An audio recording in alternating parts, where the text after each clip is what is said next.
Bapak Ibu Saudara yang kekasih dalam Kristus Yesus Tuhan kita, selamat bertemu kembali dengan kami HKBP Kernolong, HKBP tertua di luar Pulau Sumatera, yang tetap setia bersama saudara dalam renungan malam Salam. Dan untuk memulai renungan ini, kita berdoa. Terima kasih Bapa di sorga, di dalam Yesus Kristus Tuhan kami, untuk segala anugerah-Mu yang kami terima setiap saat hingga malam ini.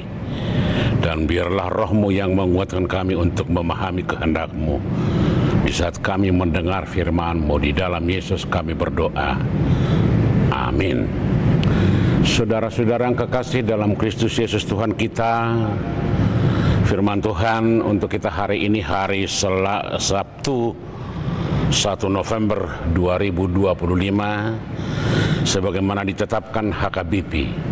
Kita ambil dari kitab Wahyu pasal yang kedua, ayat 12 hingga ayat ke-17, dan yang menjadi pembimbing ayat 17, demikian firman Tuhan.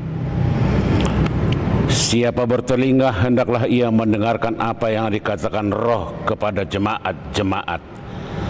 Barang siapa menang, kepadanya akan kuberikan dari mana yang tersembunyi, dan aku akan mengurniakan kepadanya batu putih yang di atasnya tertulis nama baru, yang tidak diketahui oleh siapapun selain oleh yang menerimanya. Demikian firman Tuhan. Saudara-saudara yang kekasih dalam Kristus Yesus Tuhan kita, firman ini disampaikan oleh Rasul Yohanes kepada jemaat di Pergamus, yang pada saat itu kota Pergamus merupakan suatu pusat pemerintahan Romawi di provinsi Asia. Oleh karena itu, kota itu merupakan pertemuan para orang-orang pintar, orang-orang bijak, pertemuan orang-orang yang bergerak di bidang ekonomi dan agama-agama. Kedua, kota Pergamus merupakan kota memiliki suatu kebiasaan yang mengharuskan ada penyembahan kepada Zeus. Karena menurut mereka kaisar adalah manifestasi dari dewa Zeus, di mana dalam pemahaman orang Yunani bahwa dewa Zeus adalah dewa yang terbesar. Ketiga, kota Pergamus juga dihuni oleh beberapa orang yang mempunyai ajaran-ajaran dan pemahaman-pemahaman yang berbeda dari agama-agama setempat, yang berasal dari agama-agama dari luar. Sebagaimana diingatkan oleh Rasul Yohanes, supaya jemaat-jemaat itu menghindari atau menjauhkan diri dari ajaran Bileam dan Nikolaus. Karena di kota itu ajaran itu berkembang, yang mereka sangat menginginkan makanan yang dipersembahkan kepada berhala dan dewa-dewa. Kemudian mereka menghalalkan perjinahan kepada wanita-wanita Moab. Ajaran ini merusak ajaran-ajaran yang benar, ajaran-ajaran yang seturut dengan kehendak Tuhan. Itulah sebabnya Rasul Yohanes mengingatkan orang-orang di Pergamus supaya yang pertama, jangan berada dengan kompromi moral. Artinya menggabungkan berbagai hal dan ajaran-ajaran, baik dari berhala-berhala, baik dari dewa-dewa, baik dari ajaran-ajaran lokal, tetapi berpegang teguh kepada ajaran yang telah diberikan oleh Rasul Yohanes, di mana Yesus telah datang untuk memperbaiki dan memperbaharui seluruh kehidupan bagi orang Kristen. Karena itu harus dihindari pemahaman-pemahaman yang keliru, sebagaimana ajaran-ajaran yang berkembang pada saat itu, dengan melakukan yang pertama, harus menghindari kehidupan-kehidupan yang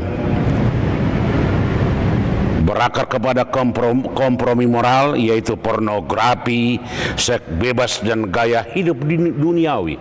Yang kedua, kompromi iman, menyamakan semua agama, mengaburkan kebenaran Injil.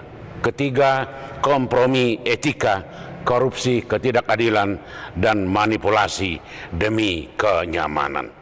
Karena itu Rasul Yohanes mengatakan, bertobatlah, meninggalkan segala sesuatu yang berasal dari ajaran-ajaran baik dari Bileam maupun Nikolaus. Dengan cara bagaimana supaya kembali ke jalan yang benar seturut dengan Injil, yaitu bertobat. Yang kedua, tegas-tegas menolak kompromi moral, kompromi etika, kompromi kebebasan kehidupan.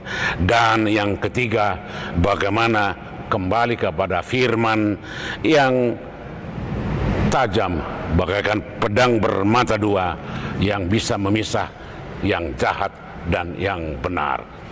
Kembali kepada firman Tuhan itu artinya bahwa Yesus telah datang ke dunia untuk menjadi keselamatan.